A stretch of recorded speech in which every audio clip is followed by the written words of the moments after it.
I'm Jeff Prosser from 1010XL, and today we're talking Gator football. Rio, Spanish for river.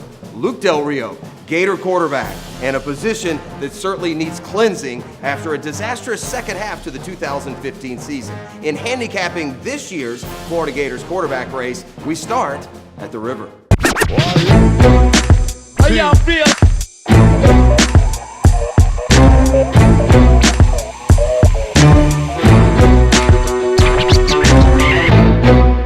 If the spring game is any indication, the Gator quarterback spot could be in good hands again. Del Rio was spectacular. 10 of 11, 176 yards, 3 touchdowns, looked in command of the offense, and in turn the offense looked like an offense Gator fans saw in the first half of last year. We all know what happened to Florida's offense when Will Greer's suspension left them really in the tank. Treon Harris, just not a good fit in the Jim McElwain offense, and Del Rio took the early lead in spring practice, seemed to regress a little bit, but put an exclamation point on his chances with his spring game performance of the Orange and Blue.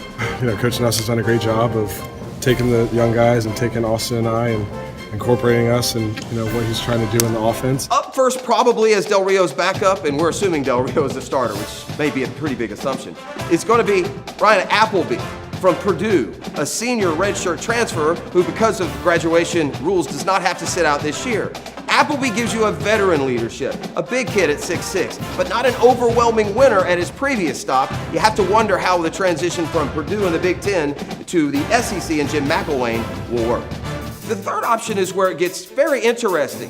2 true freshmen are on Jim McElwain's roster, and they couldn't have come in from different circumstances. Felipe Franks was a 5-star. He had committed to LSU in Florida, thought they had a coup when they got him to flip.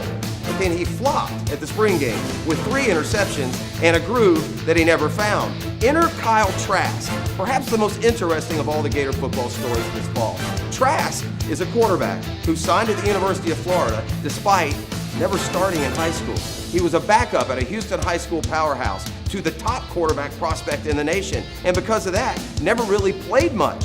But he had the skills, and his coach in high school believed in him so much that he called the Florida staff, and he impressed them every step along the way. In fact, don't be surprised if Kyle Trask is a name that we see starting down the line. So out of those options, who do you think should be the Gator quarterback? Don't just sit there, comment below. I'm Jeff Prosser. We'll see you next time.